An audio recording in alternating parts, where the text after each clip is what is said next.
Hi, everyone. My name is Dara Patel, and I am a client director here at Inspired Instruction.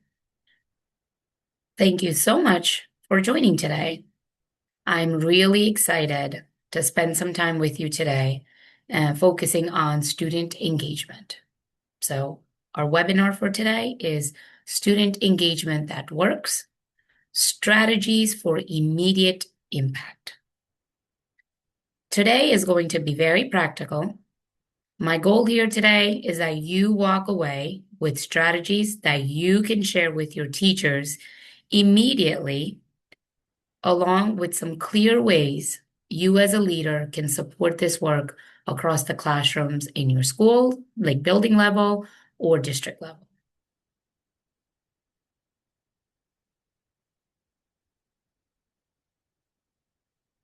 So, first, let's talk about the agenda. So, by the end of our time together, you'll walk away with three things.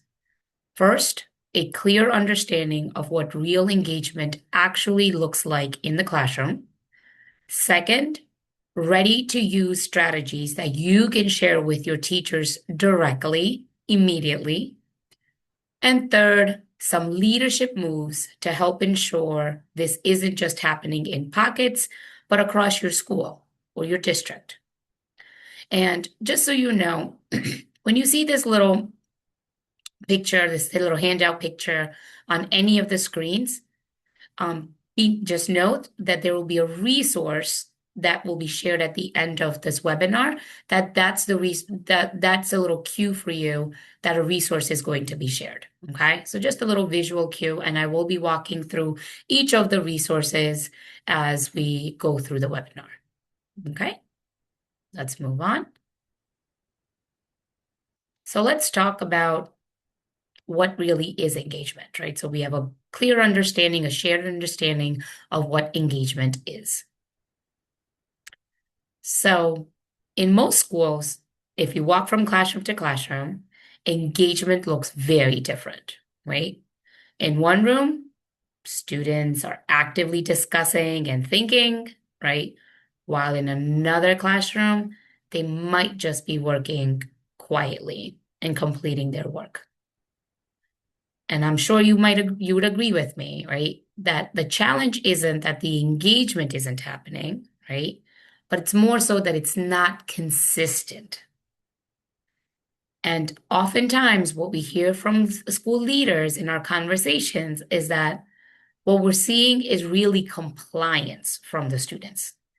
The students are on task, they're doing the work, but they're not necessarily deeply engaged in the learning. And so, as leaders, that inconsistency is really what we're trying to solve, right? Not just engagements in pockets, but really across all the classrooms. And that's difficult when engagement is treated as a set of strategies, right?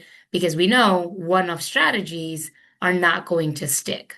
So it's something that we can't build systematically if we're looking at it as a set of strategies. So let's start by getting really clear on what engagement actually looks like. Like, what are the three different engagements and what can they look like? So, what is engagement, right? When we talk about engagement, we are not just talking about students raising their hand, being busy, or participating, or they have on-task behavior. It's beyond that. It's beyond raising that hand, right? It's beyond saying, "Ooh, I know the answer."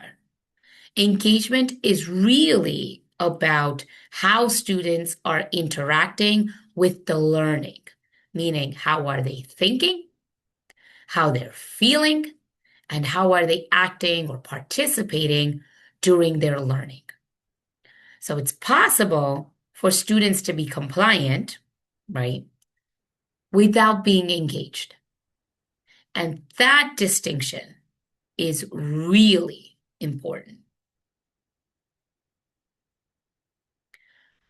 So, a helpful way to think about engagement is in three parts or three types. All right.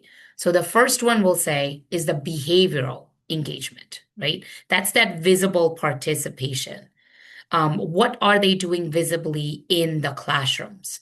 Either students are raising their hands, they have their heads down, they're turning to their peers when they're talking, right? Those are all signs you can just see when you sit in the classroom and when you're in the classrooms with the students.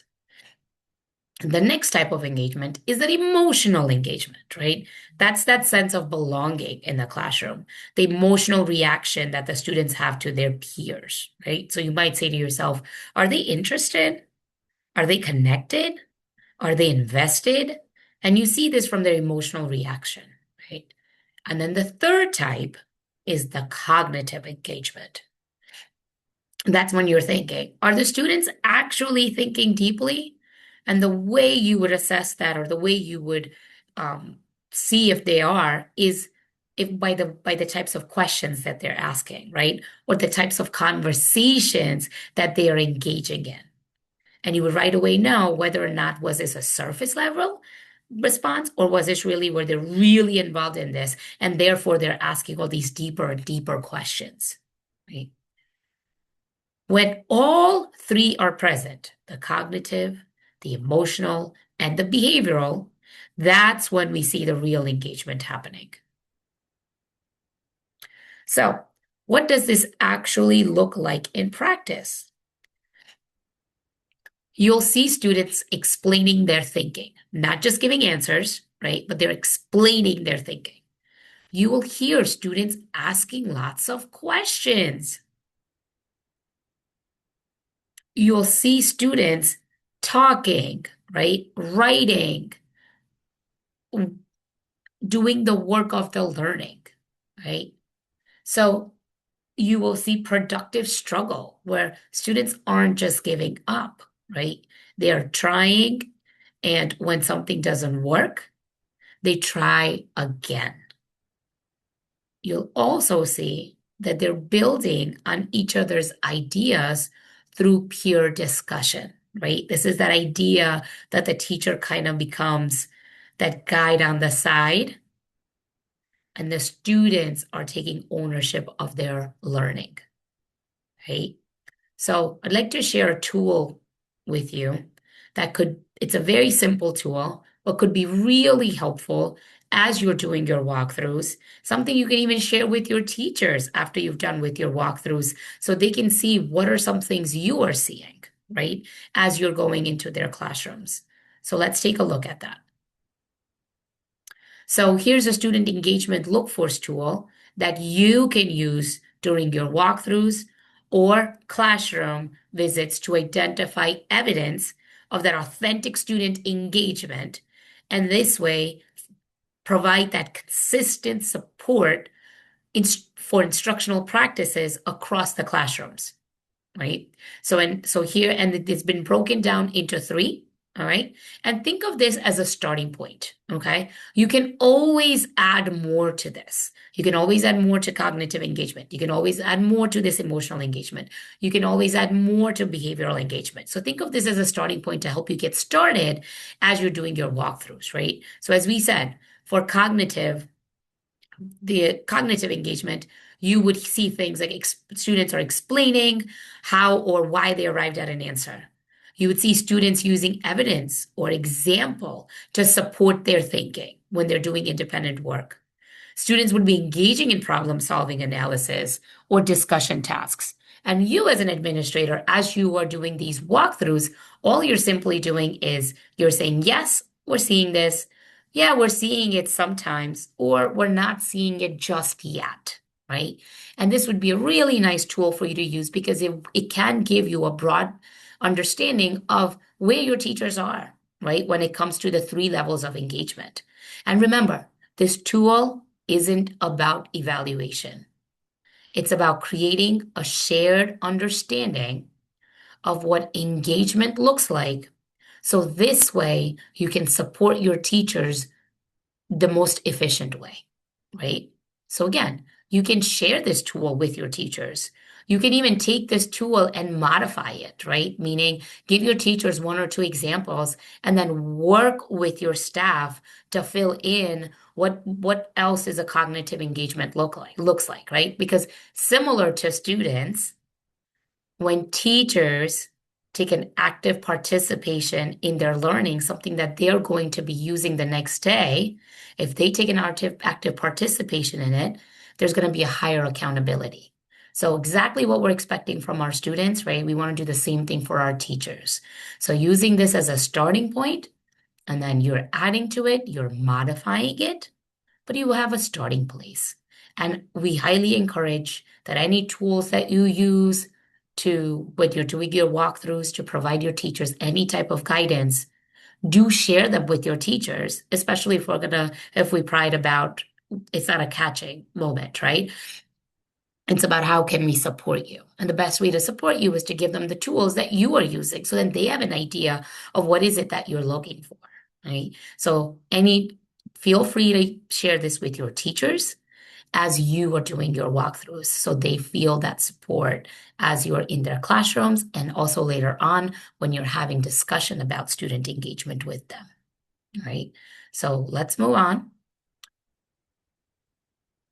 So now let's talk about why does engagement matter, right? Why does it matter that students are engaged cognitively, behaviorally, and emotionally, right? So let's go at deep one at a time.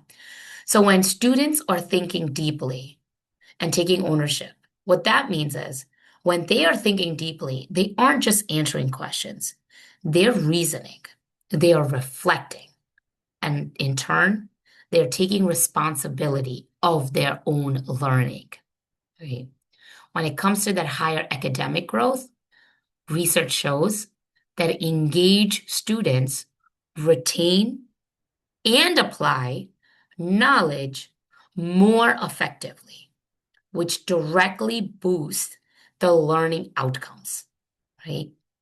When we look at motivation and persistence, students who are motivated stay invested, right? So earlier on, I talked about that productive struggle, right? So those students who are, because productive struggling involves motivation. So students who are motivated, they will stay invested. They will tackle those challenges and they're going to explore multiple approaches, again going back to productive struggle, rather than giving up right away or relying on the teacher to provide support every step of the way, right? They will be those thinkers that's going to say, okay, well, if this doesn't work, what's another way that I can try, right? Again, productive struggle. And finally, it builds classroom culture. Engagement really fosters collaboration, right? Respectful decisions and a safe environment where the students are taking learning risks. This is why the strategies that I'm going to share next are so critical. They are directly going to support these outcomes. So let's go ahead and explore some of these strategies. So high impact strategies that you can share with your teachers the minute you leave this webinar. So first one is what we like to say, moving from compliance to engagement.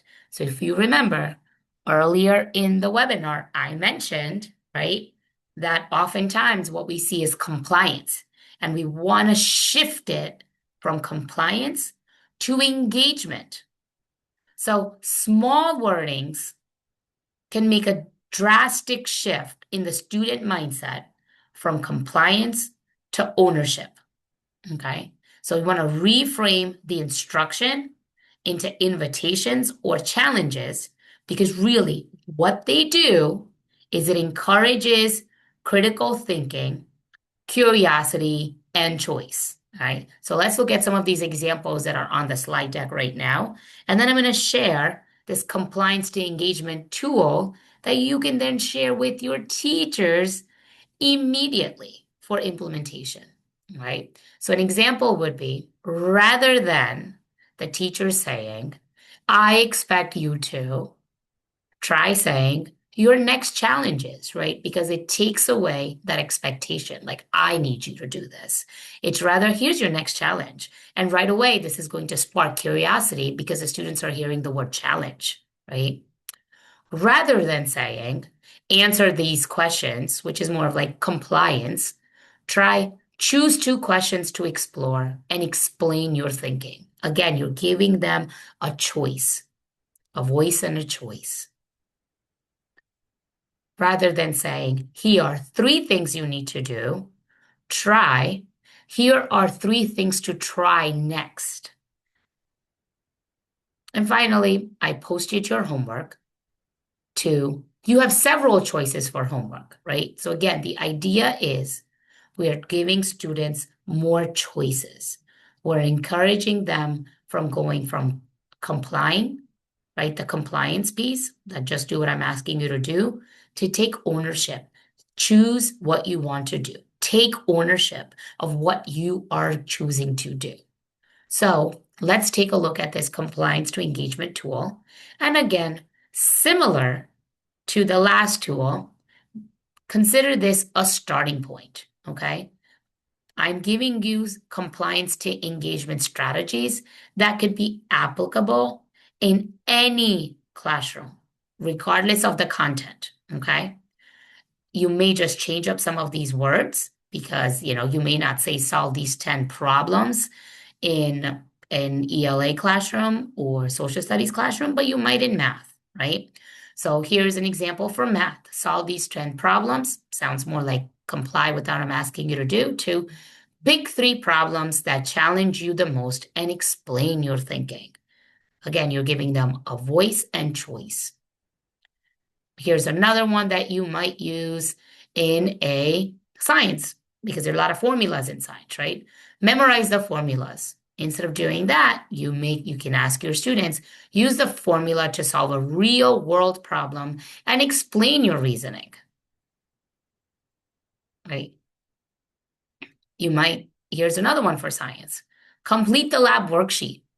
Two, design your own experiment to test one part of this concept. Do you see the shift? Rather than asking students to comply to what you need them to do, you're asking them to take ownership. And this in return will help increase that engagement. So let's move on to the second strategy. So another highly effective strategy is accountable talk. It's really about encouraging students to speak, listen, and respond thoughtfully to each other's ideas, right? Again, ownership of your learning. The teacher is now becoming guide on the side, and it's students that are responding to each other respectfully and thoughtfully, right? So instead of asking questions that have just one right answer, maybe a yes or a no, you as a leader can help your teachers guide their students to explain, justify, and reflect in conversation with their peers. So here's a tool that you can share with your teachers upon completion of this webinar. So let's take a look at it. All right. It's called Accountable STEM Talks. And the way it's designed is on the left side are all the types of questions that the students can be asking to their peers or even their teachers if they're asking for an idea or an opinion, right? Or building on or challenging their peers, or if they're asking for their peers to elaborate or clarify something that's confusing to them. And then on the right side of the document, these are the sentence stems that they can use if they were responding or making a statement, right? So let's go back to asking. So if they were asking an opinion, they might say, what is your opinion about? Meanwhile, they were stating their opinion, they could say, well, in my opinion, right? If they were asking their peers to challenge, they might say, what might be other points of view? What can you add to this? Do you agree? Whereas if they are building on it, they would use, Well, my perspective is similar or different to yours, right? I agree or disagree with you, or I agree or disagree with Sarah, because if they're asking their peers to elaborate or clarify, they would say, can you tell me more about this? Can you be more specific?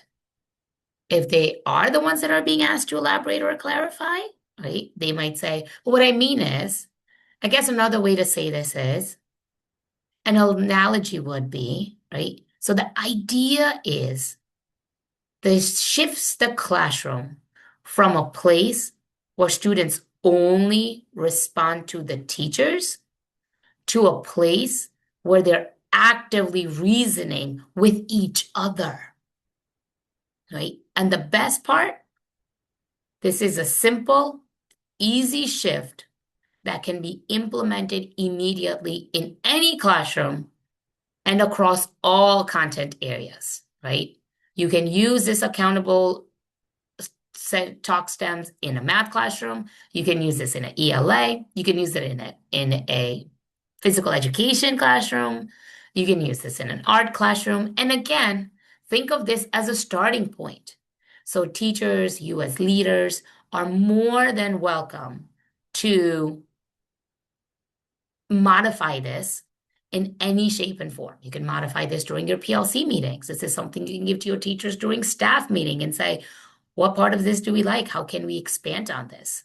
What parts do we want to take away, right? It might look a little bit different in first grade than it would look in third grade, right? Maybe if there's particular language that your school has adopted, you can always modify this to use that language, right? So it's consistent. So now let's move on to another strategy that would be helpful. So another powerful strategy for engagement is starting lessons with hooks, like powerful hooks. Hooks are just short, intentional activities or prompts that are going to capture the student's curiosity and focus. Okay, it's like you're hooking the students to want to be engaged in this lesson today. You're going to make it very interesting for them. You're going to make it meaningful for them. All right. So again, the idea is you want to give students a reason to care right away. So hooks make these lessons memorable and they really encourage the students to participate actively, right? So an example would be instead of a math teacher diving straight into a procedure, they might present a real world problem and ask, how could you use this if you were designing, let's say, a roller coaster, right? Again, shifted it. It's no longer about, oh, we just have to, learn how to do this procedure. You might use it in life. You might not use it in life. You're giving them a purpose. You're making them think, how would you use this if you were designing a roller coaster? So immediately you're getting students' attention, right? Another example might be in a science class, instead of simply just assigning a chapter to read to the students, right? The teacher could show a short experiment or an image and ask, what do you notice? What questions does this make you wonder about? Right? Again, you want the students to care right away. So I created this tool for you, which is just a, lesson hook planner. It's again, it's something to think about as your teachers are planning their lessons. They're being mindful of the hooks, and because once the hook is strong, the rest is easier, right? Because you've got the students' attention. Now you know you've got them hooked, right? So let's explore this tool. All your teachers have to do is just go through the list, right? So first, we want them to identify the learning goal, meaning what do students need to learn today? And they can quickly jot it down in the 2 lines provided. Next, have your teachers choose a hook type. Maybe it's a real world problem or scenario.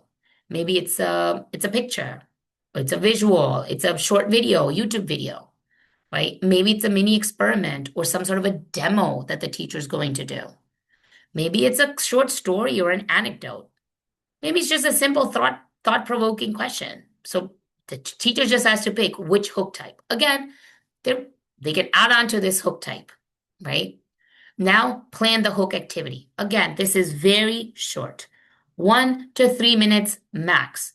All you want to do is jot down what are your students going to be doing during the hook. If it's a question, are they answering the question, right? They're going to watch a video and have a quick question to answer. Then you want to add prompt questions, 1 to 3 questions that you're going to encourage your students to explain, justify, or reflect on their thinking. Quick 1 to 3 questions. Okay. It could be one question, it could be 2 questions, depending on your hook. All right. And don't overthink it. This is supposed to be quick and supposed to help your students get curious about the topic. All right. And then finally, you want to ask yourself, how is this hook going to transition into the main content of your lesson? It's got to be very transparent, right? It's got to be like, oh, now that we talked about how this is important for designing a roller coaster, right? Now it's important that we learn how to solve X, Y, and Z, right? So this way you've made a connection of that to the main content of your lesson. And then something to think about, which you can do reflect after the lesson, is did the hook engage your students effectively, like the way you wanted it to, right? What worked? What could be improved for next time, right? Because the idea is it's not going to be perfect all the time. But once you start using hooks in your daily lesson and start doing reflecting after the lessons, it's only going to get easier down the road because you start getting an idea of, oh, actually, actually overthought this. I didn't have to have a video of 5 minutes. I could have just done it for a minute and they would have gotten the point, right? So the pieces of the important piece here is also that reflection piece, because that's what's going to give you knowledge of what worked, what didn't work, and what changes you need to make for the future, right? And a tip for your teachers is they should fill this planner out before the lesson or as they're prepping, and literally use it as a quick reference point while they're doing the instruction, so they can just have it right next to them, so it's not something they need to memorize, right? And I'm sure a lot of leaders will agree with me that once a teacher does it a few times, they're not going to need this, right? Because it's just natural. It's a habit. It's just going to happen. So until it becomes a habit, use this tool, keep it next to you. Encourage your teachers to keep it next to them so that way they become more comfortable, right? And again, this strategy is easy to implement for your teachers tomorrow and works in any subject area or grade level, right? K to 12. So let's now talk about one more strategy, and that is choice menu. All right. Another high impact strategy because it increases student engagement, because it gives them meaningful choice in how they complete tasks or demonstrate their learning. And like we said earlier, like I keep saying and repeating, when students have options, they take ownership of their learning, which in natural increases the motivation, the participation, and the engagement in the classroom. And so to support your teachers, I've created this choice menu template. Okay, very simple. All the teachers have to do is you think about the learning goal or the objective for your students. You come up with some choice options, 3 or 4 choice options, right? And then you want to give up some notes or, the reflection. This is where the teacher might say, oh, provide the sentence starter, or might give a graphic organizer, or the teacher knows that there's some students who are going to pick this up right away. How are you going to extend their thinking when they're done with these activities, right? So again, very simple. This is just an example at the top. All the teachers have to do is write the objective, think about 3 or 4 activities that the students can complete or demonstrate their learning. But again, you're giving the students a choice. That's why it's called the choice menu template. And just some notes, or even after the reflection. The reflection could just be, oh, these were great ideas, or 2 of these activities were actually very similar, right? Because again, similar to the hook, you want to make it so it's easier for you, so that you're not working hard, you're working smart. All right. So that wraps up our high impact strategies, and I hope they're going to be useful. And again, as you can see, there's that little symbol. So these will be shared with you after the webinar is over. Okay. So now let's move on to scaling the engagement. Now that we know what engagement is, the three different types, now that we have explored some high impact strategies, let's talk about what can you as a school leader can do when it comes to scaling that engagement up to, to your school or in your district.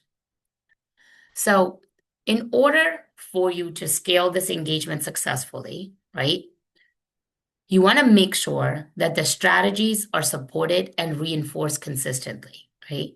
You see great strategies in action, but really the key to scaling engagement is you got to be consistent with them, right? When teachers try any one of the strategies that you shared and get a follow-up guidance, alignment with the school goals, and opportunities to reflect, it sticks across the classroom, right? So it's not a one and done thing. It's like a cycle.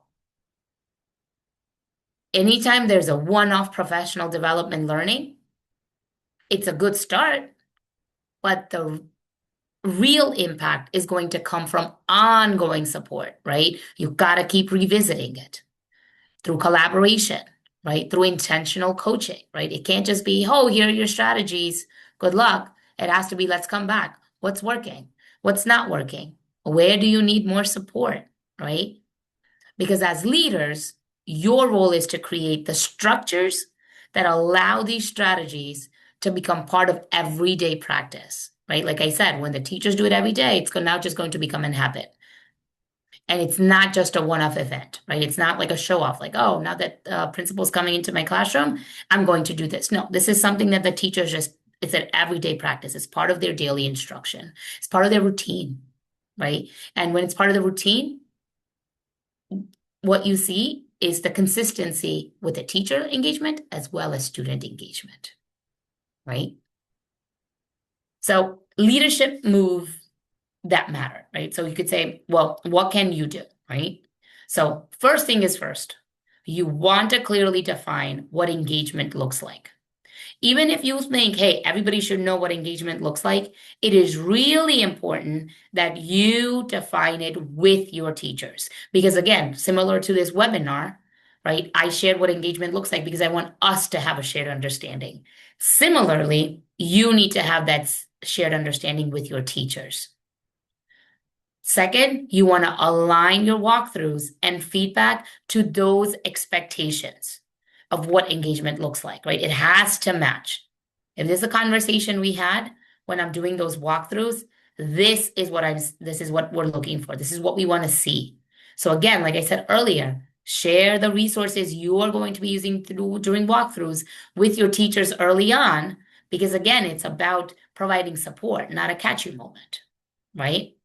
Third, create space like PLCs, sometimes staff meetings, grade level meetings, right? Where teachers can focus on these strategies, where they can turnkey what they're learning with each other. And sometimes, in some school districts, school leaders even provide opportunities for teachers to, observe each other, because we often know we learn from peers, more efficiently than we might learn when an administrator tells us something, right? We're just more open to the feedback. And most importantly, revisit and reinforce over time. It's not a one and done thing. Keep coming back to it, right? They need to see that's an important topic if you come back to it. If you don't come back to it again, if it's not important to you, it's not going to be important to them, right? So, one of the most effective approaches that we could share is focus on one strategy at a time. If you do all strategies together, you could potentially overwhelm your teachers, they could burn out, and now we're just all over the place. So rather than that, go from strategy to what we like to say system, right? So start with one strategy at a time. So this makes the implementation more manageable and really allows for real consistency, right? Because now we're all working on the same strategy. It's going to be this amount of weeks that we work on this strategy, right? So this way, over time, this becomes part of a system. It's not just something that teachers try once because they saw it in a PD, but it's something that becomes part of everyday instruction. And so for that, here's a tool that you might use. And I like to call it the 30, 60, 90-day rollout plan. All right. And again, this goes with the idea of introducing one strategy at a time, right? And I'm sorry that it's taking a little while to load.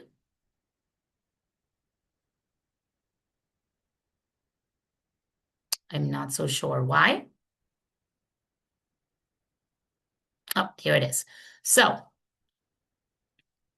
I have, oh, let's try to make it a little bit bigger so you can see. Okay. So the 30, 60, 90-day rollout plan is just very simple, right?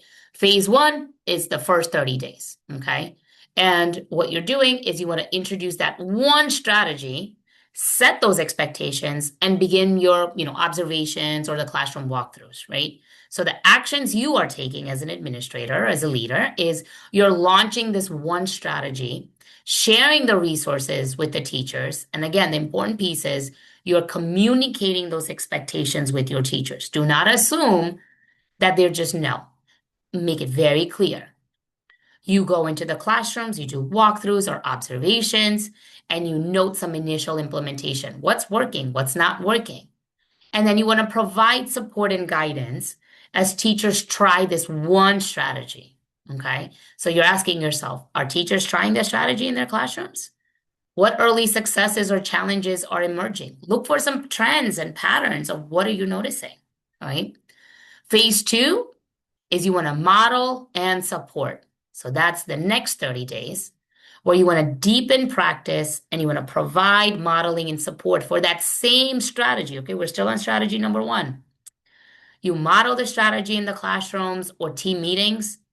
Again, this is based on the pattern that you're noticing.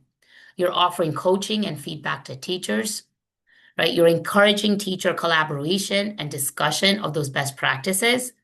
And the reflection pieces you're asking, are students demonstrating deeper engagement? And when teachers are implementing these strategies, are we seeing deeper engagement in the classroom? Are we seeing students thinking deeper, right? Or do teachers need additional support or scaffolding? Maybe they got the strategy down, but you just need support with the scaffolding piece. Can this strategy be refined or for consistency across the classroom? So again, look at those patterns and trends across the classrooms or across grade levels, right? And then the third phase is building accountability. That's the last 30 days. You want to ensure consistency and sustainability school-wide, right? So again, you're conducting your regular walkthroughs and you're providing that consistent feedback. You're recognizing successes and you are celebrating them. You are sharing these examples school-wide during staff meeting or PLC meetings because you want to recognize what's working and you want to encourage teachers to do more. And once you see that, you want to identify the next strategy and plan out the next rollout, right? So now that's when we go on to strategy number two, right? And your reflection pieces is a strategy now embedded in daily instruction. Are they doing it every single day across the classrooms? What adjustments are needed for long-term sustainability? Because now keep in mind, new strategy comes in. What are they doing with that first strategy? Right? Now they got to learn how to be flexible. Which strategy are they using today? Maybe they're using multiple strategies, right? And how can you continue to support your teachers as this next strategy rolls out? Because again, we want to make sure we're keeping that balance. We're not burning out our teachers while we are filling in their buckets, right? And again, this 30, 60, 90-day rollout is just a starting point. You might not need 30 days. You might have teachers who are up and running and they're ready to go, right? Or maybe the strategy you're about to share, strategy you shared before, so it doesn't need that long of a time. Totally fine, right? You don't have to stick to these times. It's just an example. The idea here is what we want you to see is it's not a one and done thing. It's just because you shared a strategy doesn't mean that it will be used consistently. You need to model that, you need to provide support for that, and you need to make sure you're holding them accountable for that. And that only happens if you're constantly revisiting it. And again, over time, by doing so, it's going to become part of a system and not just a strategy. Because we know strategy doesn't stick, right? All right, so let's move on. So let's quickly recap, right? We know engagement is when students are explaining their thinking, they're asking questions, right? And then they are participating. We have 3 types of engagement, right? The behavioral, cognitive, and emotional. We shared high impact strategies for your teachers to implement the very next day. We talked about scaling and sustaining, again, the importance of modeling and supporting to build that accountability. And finally, engagement requires ongoing support and alignment. Right? It requires that. So, as we're coming to an end, we'd like to share that there's a resource sheet that will be emailed over the next few days. And all the resources that I shared will be shared to you in that email. Okay? And we are here to support. Okay? We can support you by providing workshops. We deliver workshops. So here are 2 workshops that really relate to the topic we discussed today on engagement. Okay. So here's this one, which is implementing instructional strategies to fully engage your students. And here's another one, which is elevating student voice and choice. Beyond workshops, we also do in-person or virtual coaching and PLC support. And we do customized support based on the needs of your school district. So give us a call. We are ready and willing to help you out. And before you leave the webinar, please take a minute to submit a survey to help us do even better at our next webinar. And so thank you for joining us. And please reach out if you have any questions and how we can best support you moving forward. Thank you so much and have a great day.